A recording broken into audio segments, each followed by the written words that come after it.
Friends, welcome to Aadish சமையல். இன்றைக்கி நம்ம பார்க்க போகிறது ரொம்பவே சூப்பரான சாஃப்டான டீ கடை கேக் தாங்க பார்க்க போகிறோம்.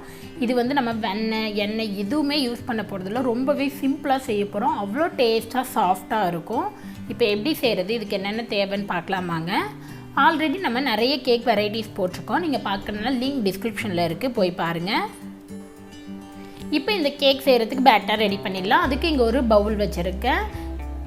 இதில் அரை கப் அளவு சர்க்கரை எடுத்துக்கோங்க. நீங்கள் எல்லா பொருளையும் ஒரே கப்பில் அளவிடுங்க, அப்போ ரொம்ப ஈஸியாக இருக்கும். அரை கப் அளவு தயிர். இது வந்து நம்ம 3 நாளைக்கு 4 நாளைக்கு கூட ஸ்டோர் பண்ணிக்கலாம். டீ கடையிலலாம் கிடைக்கும் இல்லையா, அந்த மாதிரி கேக் பண்ண போகிறோம். அதனால் இதில் வந்து நம்ம முட்டை எதுவுமே சேர்க்க போகிறதில்ல, எண்ணெயும் சேர்க்க போகிறதில்ல. முட்டை சேர்த்தா நம்மளால் ரொம்ப நாள் ஸ்டோர் பண்ண முடியாது. இது நல்லா இப்போ பீட் பண்ணி எடுத்தாச்சு. இதோட 1 கப் அளவு மைதா சேர்த்துக்கலாம்.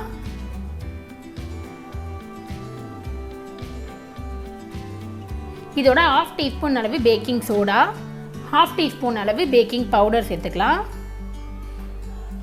இதோட கொஞ்சம் வெனிலா எசன்ஸ் சேர்த்துக்கோங்க. உங்களுக்கு என்ன ஃப்ளேவர் கேக் வேணும்னு நினைக்கிறீங்களோ அந்த ஃப்ளேவர் சேர்த்துக்கலாம். நான் இன்றைக்கி வெனிலா எசன்ஸ் சேர்த்துக்கிறேன் 1/2 டீஸ்பூனு. இதை சேர்த்து விட்டு நல்லா மிக்ஸ் பண்ணி விடுங்க.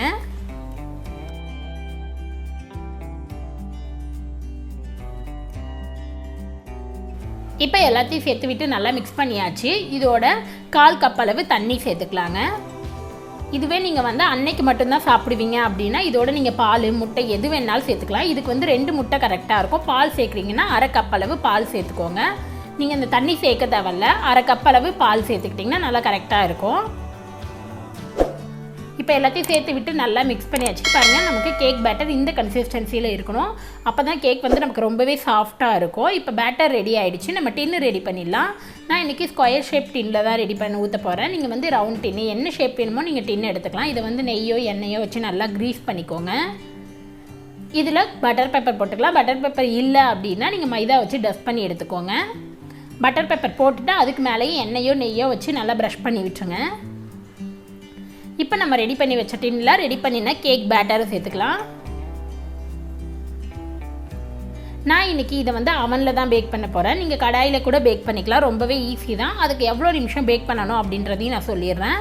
பேட்டரை சேர்த்துட்டு நல்லா ஒரு 2-3 டைம் நல்லா டேப் பண்ணிக்கோங்க. அப்போ தான் ஏர் பபிள்ஸ் எதுவுமே இருக்காது. நம்ம எப்போவுமே கேக் பேக் பண்ணும்போது 1/2 to 1/4 டின் அளவு ஊற்றுங்க. அதுக்கு மேலே ஊற்றிங்கன்னா பொங்கி வெளியில் வந்துடும். இப்போ இதை பேக் பண்ணிடலாம். அதுக்கு இங்கே அவனை 180 டிகிரியில் 10 நிமிஷம் ப்ரீ ஹீட் பண்ணி எடுத்துட்டேன். கண்டிப்பாக நம்ம அவனாக இருந்தாலும் கடாயாக இருந்தாலும் 10 நிமிஷம் ப்ரீ ஹீட் பண்ணிக்கோங்க. அடுப்பில் வைக்கிறீங்கன்னா மீடியம் ஃப்ளேமில் ப்ரீ ஹீட் பண்ணிக்கோங்க. அவனில் 25 to 30 மினிட்ஸ் வந்து 180 டிகிரியில் நம்ம பேக் பண்ணி எடுத்துக்கலாம். நீங்கள் இதுவே கடாயில் பண்ணுறீங்கன்னா 10 நிமிஷம் ப்ரீ ஹீட் பண்ணிவிட்டு 25லேருந்து 30 நிமிஷம் வந்து மீடியம் ஃப்ளேமில் வேக வச்சு எடுத்துக்கோங்க. இப்போ எனக்கு கரெக்டாக இங்கே 30 நிமிஷம் ஆகிடுச்சு. நம்ம ஓப்பன் பண்ணிக்கலாம். எப்போவுமே அவனில் கேக் பேக் பண்ணும்போது நீங்கள் எவ்வளோ டைம் செட் பண்ணுறீங்களோ அதுக்கு 5 நிமிஷம் முன்னாடியே பாருங்கள். வெந்துருச்சுன்னா நீங்கள் வெளியில் எடுத்துடலாம். இப்போ கேக் வந்து எனக்கு 30 நிமிஷத்தில் வெந்துருச்சு. இதை வெளியில் எடுத்துடலாம். இதை ஆறட்டும், நம்ம அதுக்கப்புறம் டிமோல்ட் பண்ணிடலாம். இப்போ இங்கே கேக் வந்து நல்லா ஆறிடுச்சுங்க. இதை வந்து டிமோல்ட் பண்ணிடலாம். அதுக்கு ஒரு கத்தியை வச்சு சைடை எல்லாத்தையுமே நல்லா எடுத்து விட்டுருங்க. அப்போ தான் நமக்கு கேக் வந்து பிளேட்டில் எடுக்கும்போது சூப்பராக வரும். இப்போ இதை வேறு ஒரு பிளேட்டில் ட்ரான்ஸ்ஃபர் பண்ணிக்கலாம். இதை மேலே லைட்டாக தட்டி விட்டிங்கனாலே போதும், நமக்கு கேக் வந்து சூப்பராக வரும். இதில் இருக்கிற பட்டர் பேப்பரை வந்து நல்லா ஈஸியாக ரிமூவ் பண்ணி விட்டுருங்க.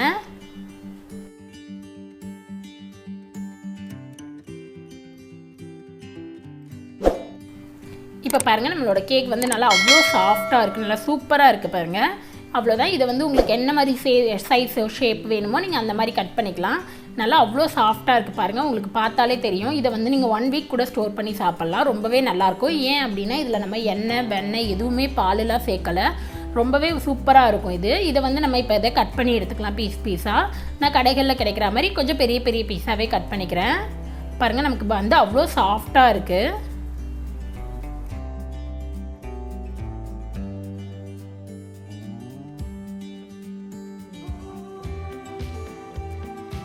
இப்போ இதை நீல வாக்கில் கட் பண்ணதை நான் 2 பீஸாக போட்டுக்க போகிறேன். உங்களுக்கு வந்து சின்ன சின்ன பீஸாக வேணும்னா நீங்கள் 4 கூட கட் பண்ணி எடுத்துக்கலாம்.